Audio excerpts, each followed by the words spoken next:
Good morning. I was just wondering if that was on. Great to be with you. I high-fived a few just a little earlier on and said, well done on being here. I know there's some great football matches going on today, but we're going to put those right out of our minds. We're going to have a great day together, and we are very proud of you being here. And thank you for just honoring us with your presence. We are immensely proud of your pastor who at this age and this stage of his life has committed himself to some formal learning again. That is a big deal, and you ought to be immensely proud of him as well. I'm sure you are. So let me tell you a little bit about today. We're going to stretch your thinking. We're going to take you on kind of thought journeys that maybe you haven't taken in your spiritual lives before.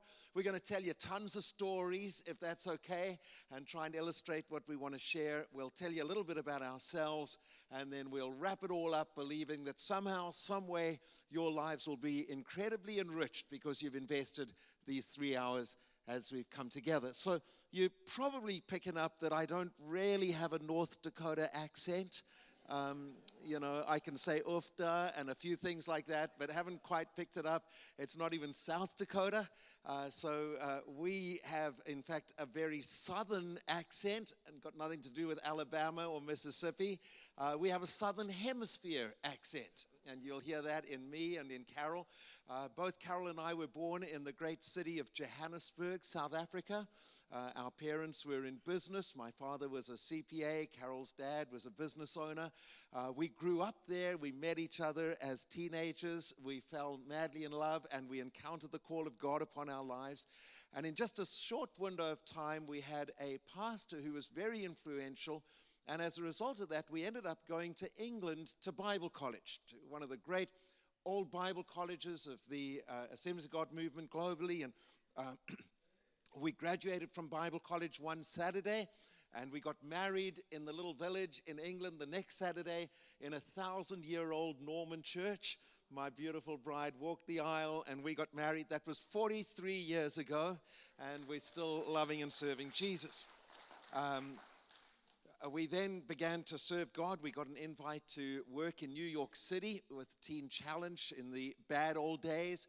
And eventually that took us on a round-the-world trip. I'll mention some things in just a while. And we went back to England where we pastored a church, went back to our homeland of South Africa. We had in those days conscription, and it was a real big issue hanging over our heads. I ended up, when our little boy was only 6 days old, being marched off to boot camp and then right up into the Bush War in Angola. So we got lots of things that happened in our lives during those years. And then sometime later, we ended up in Australia and then back in the UK. And now we've had 7, going on 8 remarkable years at Trinity Bible College in the Northern Plains. North Dakota wasn't on our bucket list. And we had places that we thought might be nicer to spend these years of our lives. But I want to tell you, they've been remarkable years. And we'll maybe hint at that a little later on. So that's Carol and me. We have 2 kids, and a little bit of that will also come out as we share our experiences. Our daughter, she's extraordinarily beautiful. She's very lovely. She's wonderfully gentle, and she's a lot like her dad. And she and Rich live in Charlotte, North Carolina. And much more important than Anna and Rich is the fact that we have 2 grandkids there.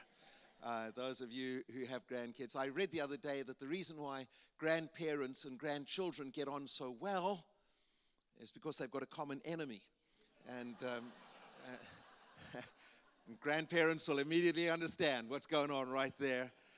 And then our son Jason, who's a miracle, survived a horrendous motor accident about 17 years ago, living a full and active and God-honoring life in Los Angeles, California.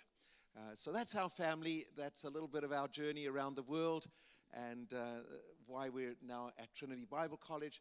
I'm going to ask Carol to come up. She'll fill in a few of those gaps, and then we will go into our material today, which we have called Moral Imagination, and we'll explain that in just a moment. So just to let you know, we'll be tag teaming together all the way through.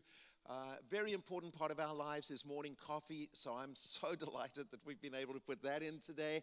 We'll take a break at the right time, and then we'll finish out the morning. So Carol heads up the graduate school at Trinity Bible College and Graduate School, and she's going to share a little bit about her book and some other things. Good morning. It's wonderful to be with you this morning, and thank you for coming out for this morning. We're looking forward to sharing with you. Just a little bit about my book. It tells a little bit about ourselves as well. This book called Wild Hope that I wrote a couple of years ago. The reason I called it Wild Hope was I was driving in North Dakota one day, and as I looked up, I saw wild geese flying towards the tundra. And with the cold in North Dakota, I said to Paul, isn't that exciting? Spring is on the way. And that filled me with some vivid images in my book, and I decided to call it Wild Hope. And I called it Wild Hope not in the sense of hope as we understand it, wishful thinking, but more in the sense of Hebrews 11, where it says, now faith is the substance of things hoped for, the evidence of things not seen. And that's what's colored most of our lives, is this incredible wild hope. In the midst of many, many difficult and challenging situations, God has placed this wild hope in our hearts. And so the story starts out with me as a young girl in South Africa, just 13 years old. It's a beautiful December day, and I'm outside hanging washing up with my mom. Beautiful, sunny, Southern Hemisphere day. And I suddenly heard a voice in my head, and I knew instinctively it was God. We were Methodist people, nominal Christians. I didn't know God in any kind of personal way. I knew that He existed, but didn't understand much about God. But I instinctively knew that this voice that I heard in my head was God. And this voice said to me, my little sister her name was Tracy. She was 2 years old. He said, Tracy's drowning in your pool. And I thought, if I say to my mom, God's just told me Tracy's drowning, she'll think I'm nuts. So I just said to my mom, where's Tracy? And she said in a very nonchalant way, oh, she's with your sister in the dining room. And I wanted to scream, she's drowning in our pool. And my mom said, go and check up on her. And I ran to the dining room back. Mom, she's not there. And at that moment, my mom took off to the pool at Olympic pace and came out with a little baby in her arms, dripping wet, not breathing, been in the pool.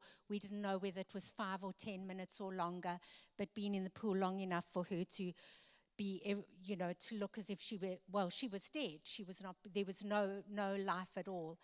And I began to just scream, God, help us, God, help us. And there just a number of incredible God encounters in that whole series of events that eventually brought my sister back and brought our family to the Lord. So it's the start of the book, a wonderful story of God's amazing grace. And then just the story of our lives in South Africa. We had some amazing encounters, started a school called Africa School of Missions. God gave us a property, a hotel. As young people, 27, 26 years old, God brought an incredible businessman into our lives when we had this vision for a Bible school.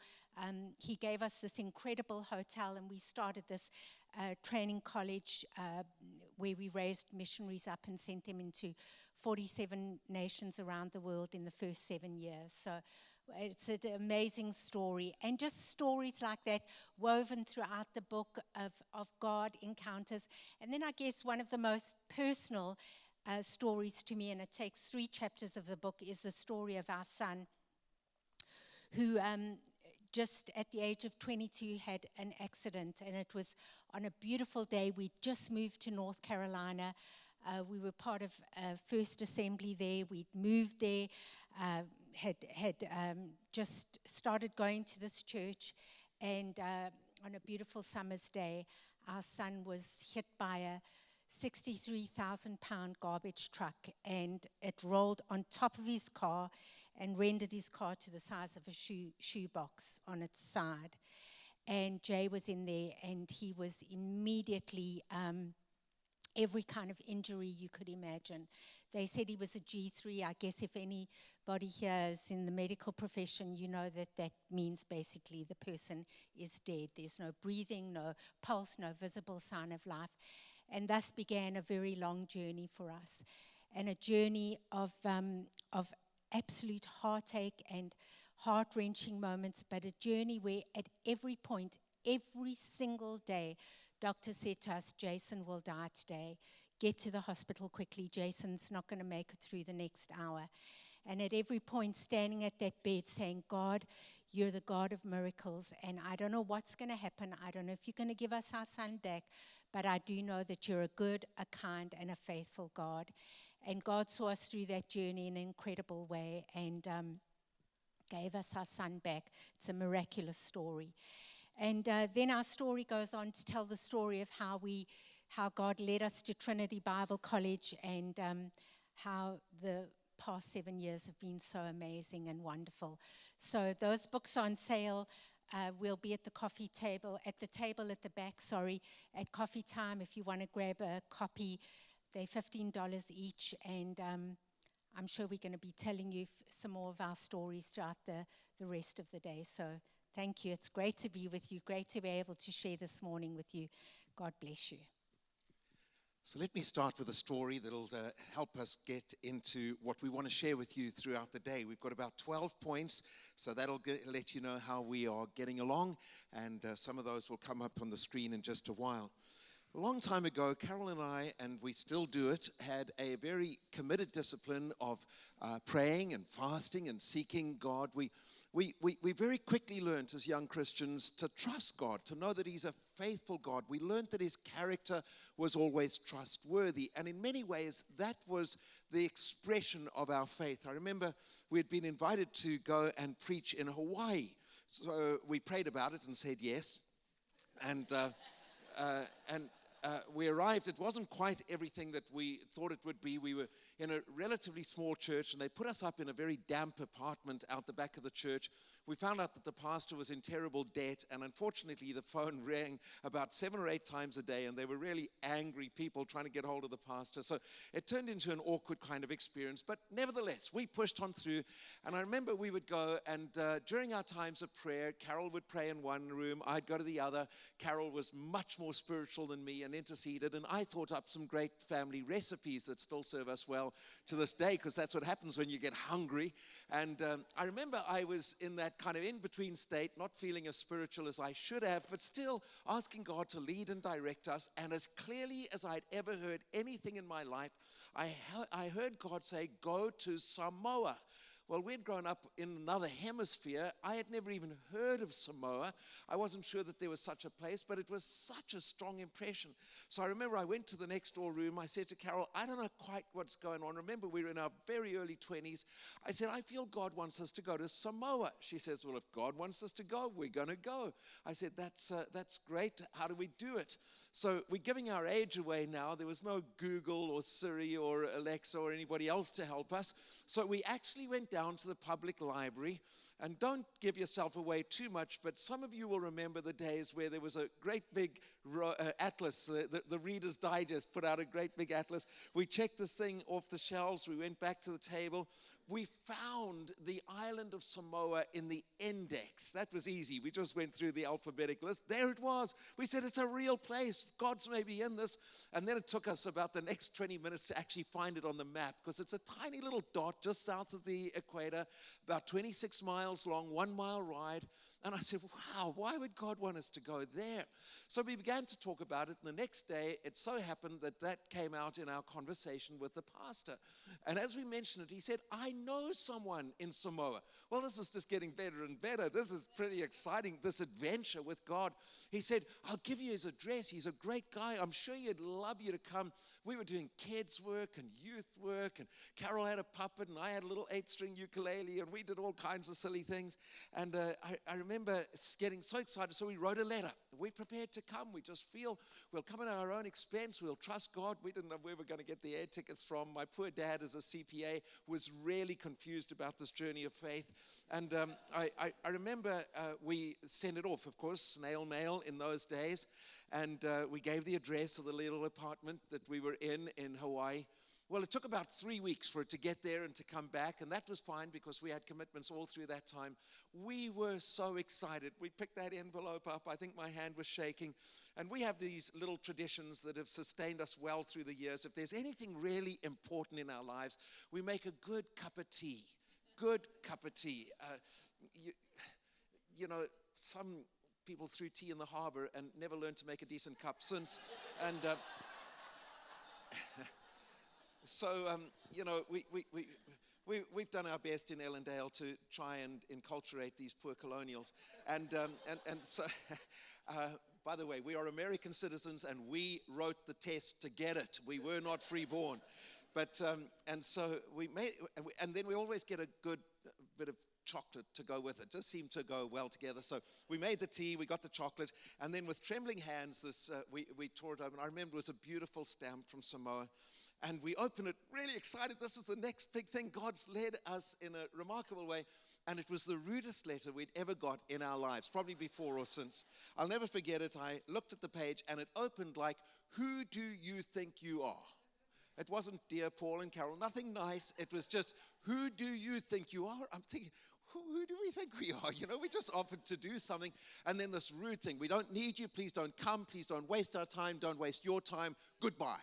And we were devastated. In fact, we made a decision at that point in time immediately that we would never in our lives treat young people with disrespect because we knew what it did to us. It was like an arrow into our hearts. And so we went back to prayer and fasting. And I had an identical experience just a little while later. I went to Carol. I said, "I cannot escape it. I feel God is saying go to Samoa." And I married the best girl in the world, and it wasn't long before we said, "We're going to do it. We're just going to trust God." And so we went down with the small little offerings that we had received and small notes, and we'd piled it together. We went into a travel agent because there was no online booking in those days, and we booked a ticket to Pago Pago, Samoa from Honolulu, Hawaii. It sounds really exciting, but it wasn't really all that exciting. And so I remember we got on the plane, and we were so naive in those days. It wasn't long before I calculated that we were actually going into very different time zones. We were going to arrive at 1 a.m. in the morning. And I remember turning to Carol and saying, "I've just realized we're going to get in at 1 a.m. We don't have money for a hotel. I don't know where we're going to stay that first night." And she bowed her head. She said, "Oh, God, please send us a Christian taxi driver. Please send us a Christian taxi driver. He'll take us somewhere. He'll have us sleep in his house." You know, we were believing for all of that. And we flew into this little airport, and they had a few sort of weak little tiki lamps burning, and these very tired-looking Samoan girls giving us a welcome as we got off the plane. And we got through the arrivals. As we walked out, there was a bus, and it just looked like a safe place to go. I said to Carol, "You get on the bus. We only had one suitcase. I'll put it underneath." And so I got up onto the bus, and I sat down, and Carol said to me, "Did you see that couple waiting outside the arrivals hall?" And I kind of thought that I knew who she was talking about. And she said, "I'm sure they're Christians." And I remember saying, "Well, I hope they're Christians." And then she got sort of super feminine on me, and she said, "Why don't you go and ask them who they're waiting for?" And so I became really masculine. I said, "Don't be so silly, darling." And she sort of kept going, and she said, "Well, listen, Paul, I mean, this is great feminine logic." She says, "If you make a fool of yourself, it doesn't matter. You'll never see them again." And then I got really masculine and believed her, and I got off the bus. And so I got off the bus. I walked up to this couple. I said, "Remember, this is now 2 a.m. in the morning, a little island, 26 miles long, 21 mile wide." I said, "Excuse me, who are you waiting for?" They looked at me, and they said, "We're waiting for some people called Paul and Carol Alexander." I said, "That's us, that's us." He looked me up and down. He said, "I didn't think you'd look like that." I don't know what he was, you know. And so I said, wait here, don't move, wait. I ran back onto the bus. I said to Carol, I'm so glad God told me to go and talk to those people. And I said, "Come on, let's get off the bus." So I pulled the suitcase out, and they had a pickup truck, so Carol squeezed into the front. I had to get on the back with our suitcase. We bounced off the airfield. There were chickens going in all directions. And we got back to their small apartment. And they said, we've got a room for you to sleep there. We'll see you in the morning. I said, there's just no way in all the world we're going to you have to tell us how it was that you were there at 2 a.m. in the morning. And their eyes welled with tears, and they said, we run a little Christian bookshop on this island. They were YWAM missionaries. They said, we have prayed for 3 years that God would open doors into the Congregationalist churches that kind of dominate the islands. They become terribly nominal. Most of them are going nowhere. And we've just asked God to do something in this group of churches. They said, about a month ago, the superintendent of these churches in the large church in Pongo Pongo had driven around the island, had come into our bookshop. His name was Fiti, and his wife was Savali, and their last name was Sunia. And for the first time in all our time of prayer, they asked if there was any way that we could help them reach their children and reach their youth. And they said, our hearts dropped. All we do is run a little bookshop, and now we're asked to do this, and we can't resource the request that they've made. And as those people left, this young couple began to pray, God, what can we do? How can we walk through this open door? So happened that the same day they had to go and get their mail, and they're walking up the stairs to the post office, and here coming down the stairs is a missionary colleague of theirs, and in his hand is an envelope, and this is what he's doing coming down the stairs. He's waving this envelope like crazy, and he's saying, Paul and Carol Alexander, Paul and Carol Alexander. Who do they think they are? Youth work, children's work. We don't need them, and I'm going to tell them. And this couple went up with our names ringing in their minds, thought, children's work, youth work, that's just exactly what we've been asked to do. And they went back and they began to pray. And through a word of knowledge, clear and distinct, they felt an impression to go and stand at the airport at 1 a.m. on that particular morning. And God said, you will meet this couple. And our lives collided. We met them that morning. We got up the next day. We drove around the island. We actually moved into the parsonage with Fiti and Savali, this beautiful elderly Samoan couple. And that began the closest we've been in some ways to revival services. We did morning and evening and afternoon and children and youth. And we met with dignitaries and leaders across the island. We ended up preaching in about 14 of those churches up and down. And we proved that God is gracious and good and faithful, and he intervenes and he does things and he works on our behalf. And in many ways, that defined much of the next maybe 20 years of our lives. But then there came a time when we started to realize that God's not only a doing God, and God doesn't make human doings, he makes human beings. And so a mutation began to take place in our lives, and we started to cultivate another dimension of life that's enriched us incredibly. And right now, we're enjoying this season that we hope we will give you some glimpses into, not only of God's faithfulness and goodness and all that God does, but an equal recognition of all God is, who he is, in his beauty and his splendor, and how we develop what we call a moral imagination. So we want to help you take that journey from your encounter with God in the way in which we so often communicate the things he does into a greater awareness of all that God is. And that's what we call moral imagination. And we're going to share some points with you over the course of the day. Carol's going to come and share a few things. If you have your Bibles, I'm reading from Isaiah 32, and I'm going to read from verse 1 to 8 to set the tone for the next hour. Isaiah 32, and I'm reading from verses 1 through to 8. See, a king will reign in righteousness, and rulers will rule with justice. Each man will be like a shelter from the wind and a refuge from the storm, like streams of water in the desert and the shadow of a great rock in a thirsty land. Then the eyes of those who see will no longer be closed, and the ears of those who hear will listen. The mind of the rash will know and understand, and the stammering tongue will be fluent and clear. No longer will the fool be called noble, nor the scoundrel be highly respected.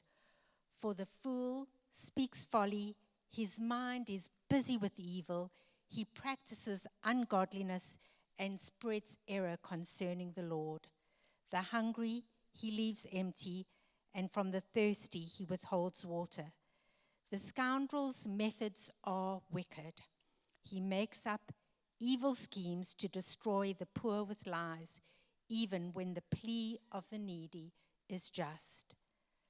But the noble man makes noble plans, and by noble deeds he stands. This morning we want to speak a little bit about this incredible moral imagination, having a mind that is godly and open to the Spirit of God. C.S. Lewis says this: our society has created chestless men. Sounds quite gross at first thought. And then he goes on to explain, the stomach is like a gorilla that is never satisfied. In other words, the basic appetites of our humanity. And then says, the brain is like a schoolmaster and we have nothing in between. So often our society is dominated by either an insatiable appetite for things or by a brain that is never satisfied and a schoolmaster that is always rapping us over the knuckles. And the gap in between of imagination and thought and noble plans and noble ideas and goodness and intrinsic value and the capacity to dream is a part of our humanity that has been lost largely to our society and perhaps even to those of us who are Christ followers. And it's our task to try to restore that moral imagination. We've got 12 thoughts that'll help you to restore that part of our lives that needs to be enriched. Somewhere between our appetites and our brains is the noble heart of good people. We want to share how to develop that. So the first point in developing a moral imagination is read good stories. Read good stories. Our imaginations are developed and nurtured through good stories, through reading good stories. And unfortunately, in this technological age, we have lost the ability to read good stories. Our children no longer read good stories. Do you know that with our Generation Zs, 57% of Gen Zs spend 4 to 4.5 hours a day on the screen? Now, I don't know if that gets you, but when you compare that with the 1 hour that they're in church, I find that incredibly challenging. Because what is shaping their imagination? It's all this time that is spent on the screen that is shaping their imagination instead of reading good stories. So one of the things I do all the time, anywhere I go, is I pick up books for my grandchildren because I want my grandchildren to read and to read good stories so that they can develop their imaginations. I found in the generation in which we live, I'm a boomer. Gen Zs are born between 1995 and up to this present time. So your Gen Z range anywhere from 4, some people say 7 years old, right up to 24 years old. They're that generation. And I find that we don't read the Bible as we used to. There's no need to read and study the Bible as we used to. And I just think we have to challenge our children, our young people, to get into God's Word. Not only God's Word, but to read good stories. I have 2 grandchildren. My little granddaughter is 10 years old. And when she was just 9, I challenged her. I said to her, I want you to read through the New Testament. And I want you to just read from the beginning to the end of the New Testament. And when you've done that, I'm going to take you on a trip to Israel. And I'm going to show you all the places where Jesus walked and where he taught and all the places that you've read about in the Bible. and I didn't really know if she'd accomplished the task, and she accomplished it in a lot less time than I thought. And so in 3 weeks' time, we leave with our little granddaughter on a trip to Israel. And we're taking some students with us on a course we teach, but she's accompanying us as well. And we're going to show all the places that she's read about. You develop an imagination through reading good stories. And we've lost that ability. We don't, our kids are on screens all the time. They don't know how to read. They don't know how to write. And if we want to help them to develop this moral imagination, we need to help them to read not only good stories, but to read the most amazing and incredible story of all time, the story of Jesus. So let me speak to you for just a few moments as an educator, and that is that we deal with students who come to us from all over the United States. Our current student undergraduate body represents about 36 states around the union, and the harsh reality that you need to know is that our school system is failing our young people. We have young people arriving at college, having moved through the school system, having finished certain standardized testing, and in reality are close on being illiterate. They are unable to string thoughts together. They cannot put words together. They speak in sound bites. I got an email just a few days ago from one of our young men, and it simply said, "Got time for a meeting?" That's all he said. He's addressing the president of the college. I got my administrative assistants to write back and say, "Who are you speaking to? What is your name? And could you give us some details about what you really want to do?" He came in very apologetically, but that's illustrative of the fact that actually our society has collapsed in terms of the ability to use words descriptively and well. And a very big part of that is that we have lost a cultural capacity to read books, to read stories, to engage the classics. So let's not put all the pressure on our young people. I want to put some pressure on you today and say, if you want your imagination, no matter what stage of life you're at, you might be in the final stages of life. You might have about 10 or 15 or 20 years to go, whatever it might be. I think there's something incredibly enriching about a community that loves stories and loves books and loves interaction and speaks well and develops vocabulary.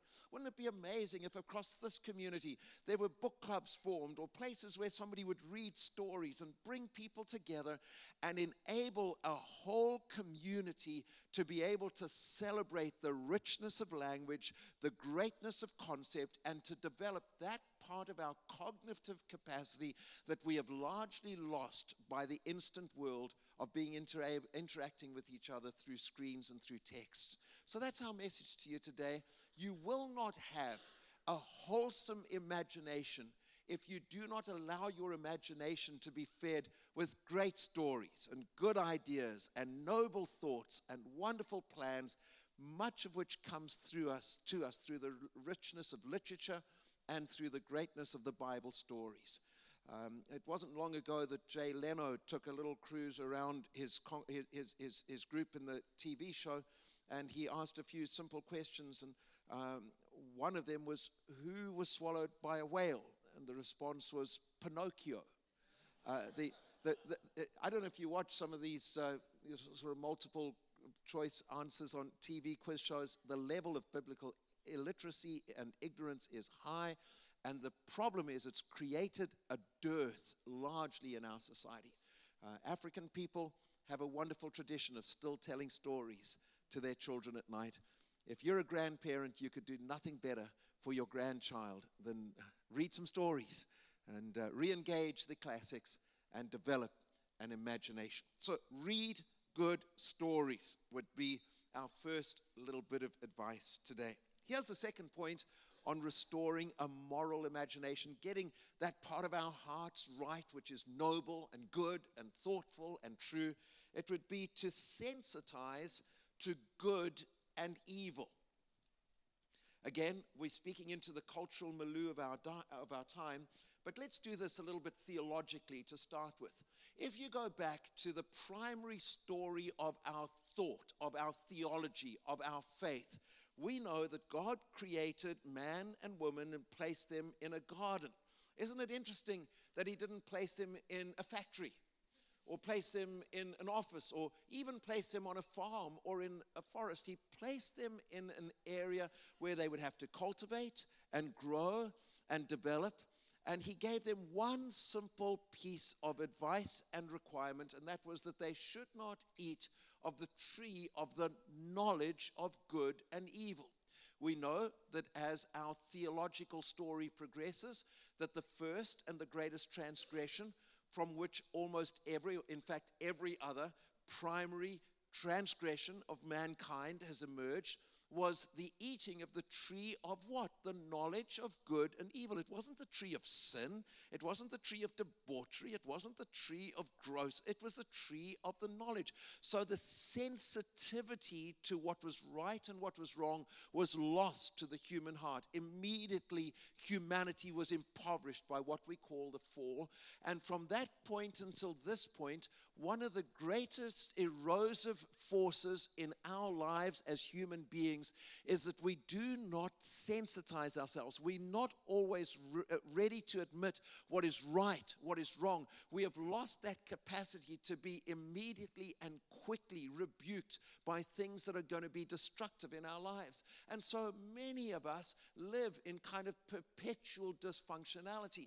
And that's where the preaching of the gospel is such good news, because we proclaim not only an eternal home in heaven, but an invasion of God into our lives, which is enabling us to bring to an end perpetual dysfunctionality. So this is Saturday morning. It's not Sunday morning church. Let's just say it. And by the way, we got on a plane on Monday morning, so we're out of here. I'm going to be able to say things that maybe your pastor wouldn't say quite as directly. My point today is that if you know that there are areas of dysfunctionality in your life, you should not settle. You should not be satisfied. You should ask God to invade that part of your life, because it is eroding your very humanity. It is distracting from you and the next generation the promises of God for your lives. There ought to be, as we become Christ followers, a great sensitivity. We call it conviction. A sense of when we know that we're right or wrong, there are gray areas that start to move out of our lives, and we ask God to be sensitive and ask God to give us a sense of His way and His will, so that we do what is right and we do it as unto the Lord, and we have a spirit of righteousness upon us, which becomes an anointing oil of gladness. So as a part of restoring the moral imagination, it's not just coming to the front on a Sunday morning saying, God, forgive me for all the silly things I've done through this week and give me a fresh start on Monday morning. It is saying, God, invade my life and change the very cycle of life, so that I do not perpetuate dysfunctionality in my life, and even more, I do not pass it on to the next generation through accommodating it. It's not legalistic. It's not a horrible sense of just fulfilling the law. It's an internal sensitivity that responds to the prompting of the Spirit and enables us to choose right more than what we would ever choose wrong. Sensitized to good and evil. We live in a world where truth now is relative. So whatever community you belong to, that they have their own truth. And so we live in a very gray world. I'm a boomer, born in the 50s. And so for many of my generation and the previous generation, things were pretty black and white. You now know we live in a world where things can be very gray. And the common kind of phrase or term that is used is you be you. You know, you in a postmodern world that we live in, do what feels good. You know, just you be you, whatever that is. And if you want to be this today and that tomorrow, that's okay. Just be you. It's a very confusing world just to have these floating signifiers, and you become whatever suits you on the day. So let me share a little illustration to explain a little bit of this moral ambiguity that our society is living with. I heard a story when we were in the UK of a couple that went to make an order at Kentucky Fried Chicken. They wanted to have a lovely picnic, so they in their lunch break, they gave their order in, got their little box, went and sat in a little park, and put down their blanket and opened up their box of Kentucky Fried Chicken. And when they opened it, it was full of money. In fact, it had over 30,000 pounds, which is 60,000 US dollars in the box. And they immediately knew that they'd given them the wrong box. Well, obviously. So the couple said, wow, we better go and take this back straight away. And they did. They went back to the Kentucky Fried Chicken and said, you guys gave us the wrong box. You know, we just want our lunch and you gave us this box full of money. Well, the manager came out and he said, this is just amazing. He said, this is incredible. I can't believe it. He said, that you would do this. And he said, this is such a good story. Would you mind if I called the local newspaper and we got them here to tell the story? And the couple said, please don't. You see, we're having an affair with each other and our partners don't know that we're here. That's the kind of morally mixed up world we live in. And so they thought, and they were very moral on one issue, but very immoral on another issue. And as Bible-believing Christians, we don't live this kind of fragmented life where you just divide how you live. You can live like this one day and, you know, this is my private world and this is my public world. We've got to live 24/7 loving Jesus and loving God. And our morality, our biblical morality, runs throughout in every area so that when we're at work and nobody's looking, God's watching. You know, God's watching. And that was the whole reason to the story of Joseph. You know, when Potiphar's wife grabbed his jacket and said, come on, nobody's here, nobody will ever know, nobody will ever see. Joseph's reply was, yeah, but God will see. God will see, and I know that God's got a future for my life, and I don't want to mess up that future. I don't want to get my morality mixed up here. And that's the world we're living in, and that's the world that we speak into, and I think that it's so important for us that we model a better way to this generation. It's so important that we model a way that is just living 24/7 our lives before God, living upright and holy lives in every area of our life. So, first one, read good stories. Second one, sensitize to good and evil. Here's the third one. If you want to develop a moral imagination, this is the third one. Rehabilitate reason. Rehabilitate reason. I'm going to try and explain this as simply as we can. If you looked at the last, from beginning to right now, we've got three main eras, three main epochs. The pre-modern era, the modern era, and now we live in the postmodern era. In the pre-modern era, if you drew a circle, God was right in the middle of that circle. It was God. God filled that circle.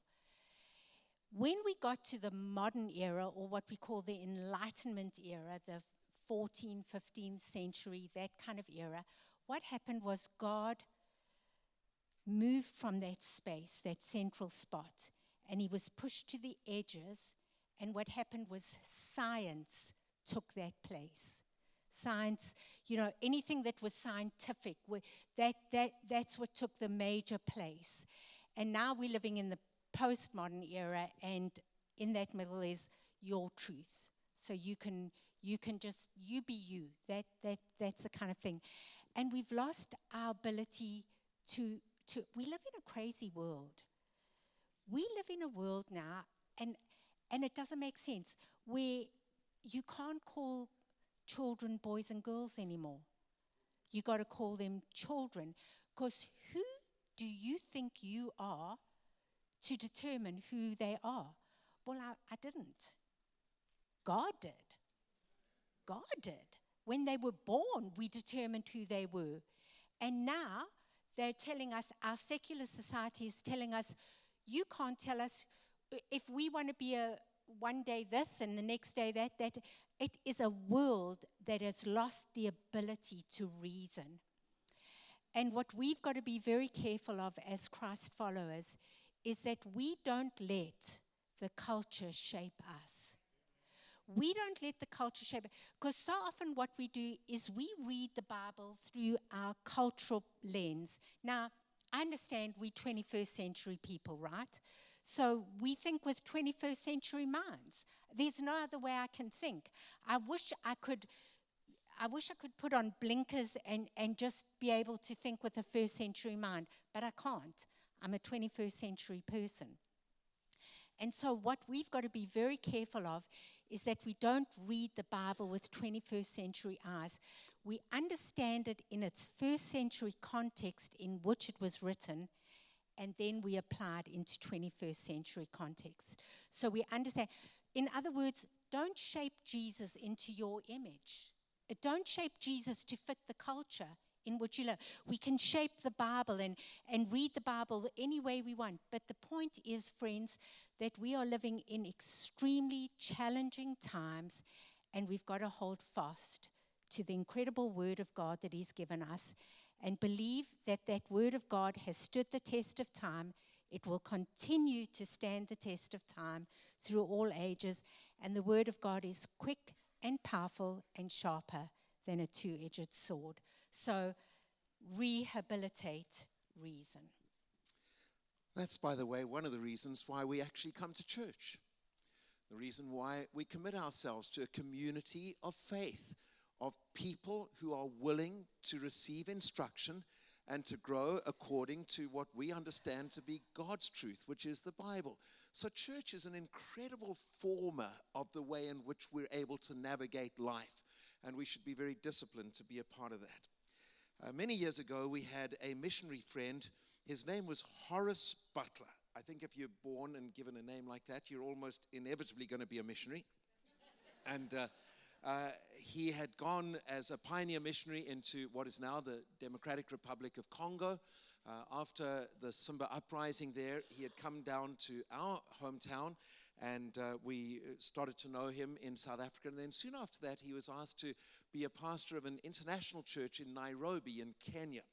He arrived at this church, and it was the first time in his whole life that he was actually put in a position to buy a brand new car. He was just so delighted that he got a new car. And of course, he insured it well, and he drove this car thinking that all of his birthdays and Christmas had come at once. He was just so delighted. Well, it didn't last long, because about 3 weeks later, his car was stolen, and it was found as a burnt-out wreck in the Eastern Highlands. So he, of course, put in a claim for the insurance, and the insurance company reneged again and again and again. And one day he got up, he said, "I'm not going to put up with this anymore. I'm going to go down to the office, and I am not leaving until I've got my money for this insurance claim." So he walked into the office, admittedly with a really bad attitude. He intimidated the poor young lady at the front desk, and then started to pace up and down, saying, "I'm not leaving until I've seen the most senior person in this office and I've got my check." As he was pacing up and down in an agitated way, a young man walked in, very dignified-looking young African man, and the first impulse that Horace Butler had was to go over to this man and say, "Turn around, go out, find another insurance company, because these people are rubbish." And as he's walking across, you know how a lot of thoughts can go through your head really, really quickly. And in the course of just about 3 steps walking across, God said, "Why don't you talk to him about his eternal destination, about heaven?" And in that instant, Horace Butler had a bit of an argument with God, said, "This is just not a good time, God. I'm not feeling like this is something I really want to speak about." But of course, God normally wins those arguments, as you know. And so as he got to this man, agitated as he was, he said, "Did you know that there's an eternal God, and he sent his son Jesus to die in your place, to get rid of your sins, and he loves you eternally?" The young man took a step back and with real kind of arrogance looked Horace Butler up and down, and then he said to Horace, "Man, you've been brainwashed." Horace Butler thought for just a second, and he looked right back in the young man's eyes and says, "You're so right. You are so right." He said, "You should have seen my brain before Jesus washed it." Well, I don't know about you, But I think part of what we're trying to communicate to you today is that to have a great sense of the future, a hope of what God is doing in the earth, a sense of reason for being, which is what an imagination that is moralized, that is wholesome, that is noble does for us. It gives us hope. It gives us dignity. It gives us standing. It gives us a sense of self-worth. It fulfills the creative purpose of God in our lives. In order to have that, we need Jesus to wash our brains. And in washing our brains, it actually restores an ability for us to evaluate life and living and culture, not as people who always have to bend and succumb to the culture, but as people who are able to stand strong and true with deep convictions, passing on faith to the next generation, even if it means persecution for our faith, knowing this, like the Bible says, having done all, we stand. And so we would suggest to you that a real big part of being able to embrace the best that God's got for you through an imagination that is now whole and full and wholesome is to enable our lives to rehabilitate, to regain, to culturally contradict the trends that are going on, and to have reason restored in our lives. It's a big subject. It's a big issue. But dealing with young people all of our lives, I can tell you now that many of our young people growing up in our churches have no capacity to reason their way through the cultural challenges of our day. We've got to handle these things, and we're doing so this morning. Here's number 4. We're doing okay? You're tracking with us? You're not thinking about who's winning the football? We'll get there. Number 4, we would like to suggest that part of us developing this imagination, this capacity to think into our future, theologically what we call eschatological hope. That's a big long word, but it's the sense of God's purposes for our lives, would be to recover beauty. So let's give you a very quick lesson in church history. In church history, we have some very bumpy years for the first 1,000 years. There's great persecution in the early church. Then there's the apparent conversion of Constantine, the Roman emperor, and he legalizes the Christian faith. And in a very short period of time, the Roman Empire was deeply impacted by Christian people and Christian leaders, but there was a kind of a merge between the empire and Christian faith. And that continued all the way through to the horrible years around the year 1000 AD, where we had what was called the Crusades. You might have heard of the Crusades. There were 7 of them. And people with a real kind of misunderstanding of the kingdom of God, they had replaced it with the empire. They were horrified that Muslim people had taken over Jerusalem, which they considered to be the holy sites. And so they launched crusades, and you've seen the pictures of the knights in armor and a big red cross emblazoned on their armor. And they rode across Europe. And what you might not know is that they killed more Jews than were killed in the Holocaust. They slaughtered people of Romani descent, the gypsies in Europe. It was a horrible, horrible, horrible time that we still are trying to shake the memory of in many parts of the world. The reason why some parts of the world are still so resistant to the gospel is because people still have living memories of their ancestors being slaughtered in the name of Christ. So we have a history that we've got to work through. We then called the time that followed that, often it's referred to as the Dark Ages. You will know about that, and especially across Europe. The church was quite dominant, but brought no real answers to society.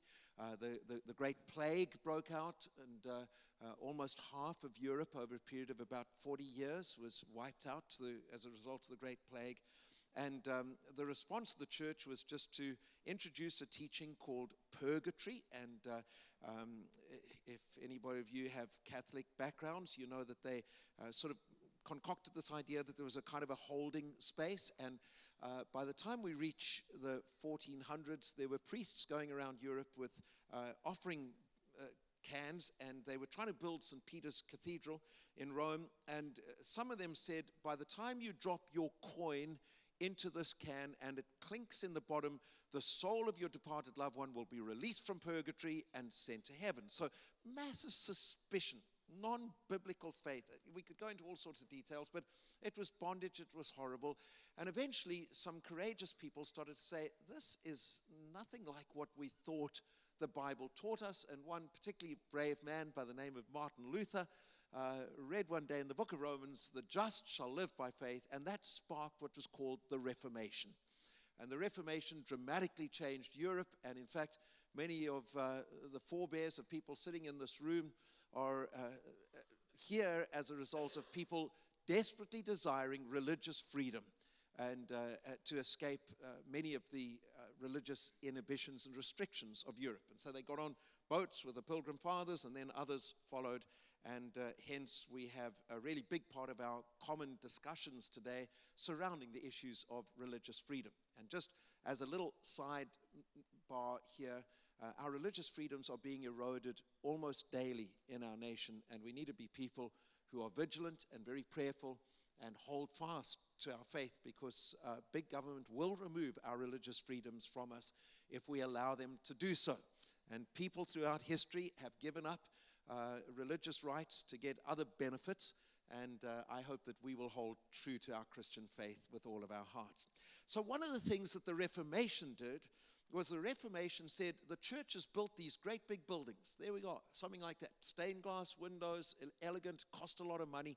And the early reformers said, let's get rid of it all. We want plain things. We don't want elegant things. We want things to be really, really basic. And the pendulum kind of swung, and so for a long time, some of the very rigid Reformation churches had a real problem with anything that had aesthetic beauty. Now remember, this is our DNA. This is our spiritual DNA. This is kind of where many of our family trees in terms of church began. And so the reformers said, get rid of all the fancy stuff, get rid of the stained glass. We want plain, ordinary, nothing expensive. And we have sort of classic Scandinavian, Germanic, Reformed thought. And some of you probably still have quite a lot of those kind of tendencies in your backgrounds, in your cultural identity. And anything that's sort of over the top or a little bit gaudy is to be spurned. And anything that's beautiful is suspect. That was the way in which theology developed. Well, it was probably a swing of the pendulum a little bit too far, because what is really evident in the Bible is that God is the creator of beautiful things. In fact, when the tabernacle was built, he specifically skilled people with gifts to build beautiful things, and they did wonderful, ornate, beautiful things. And so for a lot of us, our theological roots have made us lose an appreciation for some of the real beautiful things that are in the world. When I was a young Christian, probably after giving my life to Jesus, the most prominent message I ever heard was that the world is bad. The world, the flesh, and the devil were everywhere present. And so we became very legalistic. It affected the way we dressed. And as long as it was dowdy and unattractive, it was spiritual. If it was a little bit colorful and attractive, it was carnal and sinful. So I'm old enough to remember that. And we lost our sense of beauty. We want to say to you that a part of what we believe God wants to do in his people is to create a celebration of what is beautiful. And it's not just mountains and beautiful forests and you live in a beautiful part of the country, but it's appreciating the arts. It's appreciating what is able to be created and made. It's celebrating the different gifts that God puts into communities and giving the expression to those gifts. So one of the things we're loving in some of the contemporary expressions of church life is a restoration of appreciation of art and skill. We had a young lady who was at our alumni reception last night. She graduated graduated last year. She's gone on to Seattle University. She's doing a graphic arts program. She's going to be a great gift to the church because she's giving expression to her artistic capacity. And years ago, we would have prevented or discouraged some of our young people from doing that. And our suggestion today is this moral imagination comes back at life, loving God, loving His creation, loving beauty, celebrating the arts, and embracing life to the full. And we want to encourage you to do that. Just before we left the United States to go to serve as I was the president of the British Assemblies of God College and Graduate School, a letter came to our door, and it was addressed to me, and we had some health insurance for a while, and I got one of these really ridiculous letters that health insurance sent you from time to time. It says, "You are now eligible for a well man's exam." And that's just sort of an oxymoron. Why would I be eligible for a well man's exam? So I did what I thought was right, and I pushed the letter aside. But that was a mistake. I should have actually destroyed the letter because Carol found it. And she said, "What are you going to do about this?" I said, "Well, nothing at all.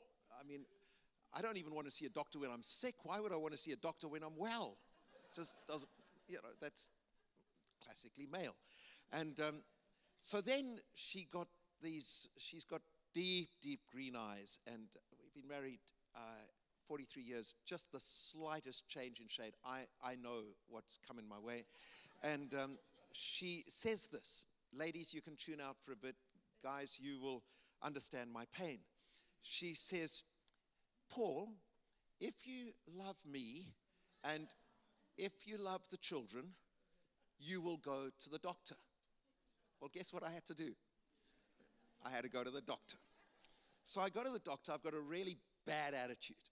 So he says, "Let me check your pulse." I said, "Doctor, I wouldn't be in your office if I didn't have a pulse." And yeah, this is my attitude. Then he taps my leg. I deliberately kicked it out just to make sure that he didn't tap it again. And so we go through this. I realized I've used up the $250 in the waiting room, and we were really poor back then. We were living on a kind of a missionary support, and I'm thinking, let's just get this out, and I don't want this to go 1 second past the 30 minutes that he's going to charge insurance for. And then he said what I feared. He said, "I wouldn't mind if you go up to the hospital and have a stress test." And I'm thinking, oh, this is going to be on my bill. This is going to be terrible.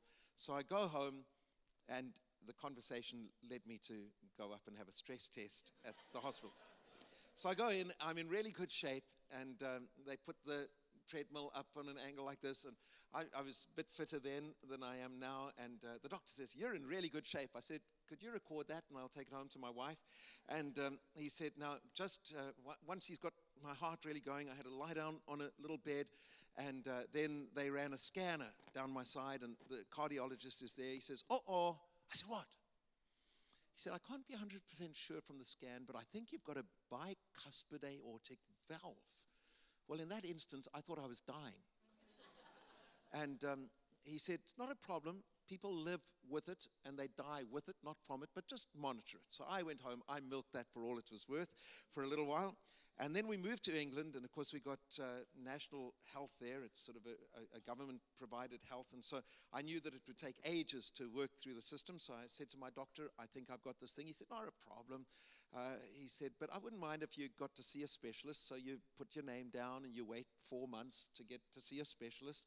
It's what happens with national health.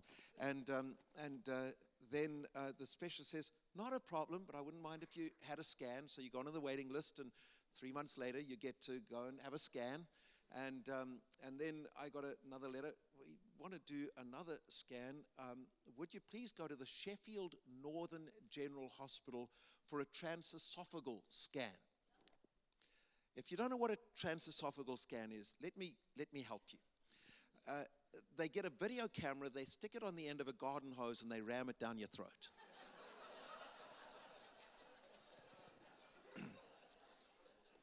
And because it's national health, they can't anesthetize you because they haven't got enough money to do it. So they spray some horrible banana stuff on the back of your throat, and then they put a big hairy nurse standing over you. Because obviously the gag reflection comes in. And so it was a lady. And all she does the whole time, I'm thinking, my tax dollars are paying you to do this. They should have just got a bouncer from the nightclub. It'd be cheaper. And of course, as you gag, you want to pull that thing out. And for the whole time, all she says is, hands, hands, hands, And my moral imagination was not functioning all that well at that moment. In fact, it was not a really moral imagination at all. I was thinking my hands might misbehave themselves if you shout at me one more time. And eventually the thing comes out, and I'm wiping my eyes, and the doctor touches me here. He says, got any pain? I said, no. Got any pain? I said, no. I said, doctor, I got no pain. And he said, well, I need to tell you that if you had any pain, I wouldn't let you out the hospital. You have a 5.6 centimeter dilation of your aorta. I had a massive aortic aneurysm. And he said, please don't pick up a suitcase, don't exert yourself, because you don't get a second chance. If that pops, you're gone. And so good national health. It took 10 months from diagnosis to surgery. If it happened in this country, it would have taken probably about 10 hours, maybe maximum 10 days. They were anxious months, thinking that I could die any moment, and Carol would often touch me in the middle of the night. And we journeyed in interesting ways during those anxious months. And eventually I was booked into this old Victorian hospital in Sheffield in Yorkshire. And I'm sitting there. It's an open ward. And the anesthetist, is it an anesthetist or an anesthesiologist? In England, it's an anesthesiologist. Just sounds a bit posher. And so comes to see me and sort of checks me out. He says, you ready for this? And I've got all these old boys on each side of me. And I say to this old guy, he's gasping in a mask. And I said, so what you got? He says, oh, double bypass. I said, how long is that? About 2 hours. I said, oh, that's okay. Quadruple bypass. What's that, 3 hours? I'm thinking I'm in really good shape. This is just going to be a bump and a scrape, and I'm out of here because I'm feeling as strong as ever. And the anesthetist says to me, are you ready? I said, look at these old boys. They're about to leave the planet. And I said, I'm really ready for this. He said, you do know that it's a 15-hour surgery. I said, 15 hours? He says, oh, you're obviously not ready for this. And so he explains, he says, well, what we have to do is we have to cut you open, and then we take your blood and we put it in a bucket. I said, run that past me again. He says, well, what we do is we put it through a heat exchange, so we cool it right down, and we get you down to about 15 degrees Celsius. We get you packed in ice. He says, and then we shut you down. I said, is there a medical term for that? And I said, you mean you kill me? He says, yeah, you're clinically dead. And, I'm thinking to myself, you should go back to university and get some bedside manners training. And poor Carol's sitting there. He said, and then we've got about 12 minutes to cut that all out, put in a prosthetic aorta, stick in a new valve. I said, change the oil while you're in there, please. And he said, then we start you up again, and we order a cup of tea, and we just watch while everything starts to work, and we warm you up, and that's why it takes so long. And with that, he gave me some sleeping pills, and I went to sleep. I obviously survived the surgery. Some people wonder whether the potential neurological damage actually happened. But I came out and was in intensive care for 3 long days, and then put back on this big open ward. And then the day came about 6 days later when they said, we think you're okay to go home. And so I clutched my little pillow, and Carol came to fetch me. And we drove out of Sheffield, Carol driving very, very slowly and very, very carefully. And I'm sitting on the back seat with this pillow clutched to my chest. If any of you have been to Sheffield, it's a steel production city. It's not a very pretty sight at all, no good cityscape. But then we went from there and climbed up into the hills of South Yorkshire. And I'm looking out of the window. And I suddenly see ancient oak trees that I must have driven past 100 times. I'd never seen them before. I saw the beautiful hedgerows. And then even more beautiful than all of that, I looked up and I saw this beautiful blonde hair of the sweet bride of my life. And the thought goes through my mind, I'm going home. I'm seeing what I've never seen before. My eyes were hungry. Maybe one day we'll have grandkids together. And I appreciated beauty like I'd never appreciated beauty before. And it changed my life. And I think that's the richness of a moral imagination. It restores to us a capacity to be grateful for the amazing world that God's put us in. To see what we've never seen because of the busyness of life. To appreciate what so quickly rushes by in just our insatiable appetite to get another program in or just to watch another little bit of news instead of appreciating the beauty in people and the beauty in creation and the beauty in creativeness that we really need to have. We need to recover beauty. We're going to do one more, and then we're going to take a little coffee break. So let me hand back to Carol, and she's going to share number 5. Number 5, and I'll just share this one quickly, and then we can go to coffee. Number 5 is sanctify worship. Sanctify worship. Worship is not just an event, it's a lifestyle. And this lifestyle of worship reaches a wonderful crescendo in the singing of the community. When we're all together as a community of God's people, as a community of truth, and we're worshiping together, there's something very sacred and something very holy about that moment. And I remember one such moment in my life. In the middle of worship, we were ministering in a church, and they were a different kind of church, and the worship was very beautiful and soft and lovely. And I was just sitting very quietly worshiping, and my heart was very sore because although our son had recovered from his accident, he was suffering with some problems with his liver and with his stomach. And he'd phoned me the day before, and he'd said, Mom, I was at the doctor, and the doctor said my liver's in such bad shape that I might have to have a liver transplant. And I was sitting in church, and I was feeling very burdened for him and thinking, God, he could never go through anything more. He's been through so much with his accident. This would just be too much. And I was really burdened. I was sitting, and I was just listening to the worship and letting it wash over me. And as I did, in the midst of that worship, I just heard God speaking so clearly to me. And all he said to me was, Jason's liver and his stomach are going to be okay. That's all he said. It was such a powerful moment in the midst of worship that I had to reach over to Paul and say, God just spoke to me. And I said, Jason's liver and stomach are going to be okay. And because after his accident, he suffered with Crohn's, and the medication that he took had an impact on his liver as well. And that's all God told me, is it's going to be okay. And so I felt so convinced that I'd heard God that I went back and I told the pastor and his wife over lunch that God had spoken to me. I just wanted to declare what I believed God had spoken to me. And then I got back and I phoned Jay, who was living in California, and I said, I want you to go for another liver test. I need you to go and check your liver again. He said, Mom, I just did. And the readings were terrible, and I've got the results. I said, I know, but I want you to go again.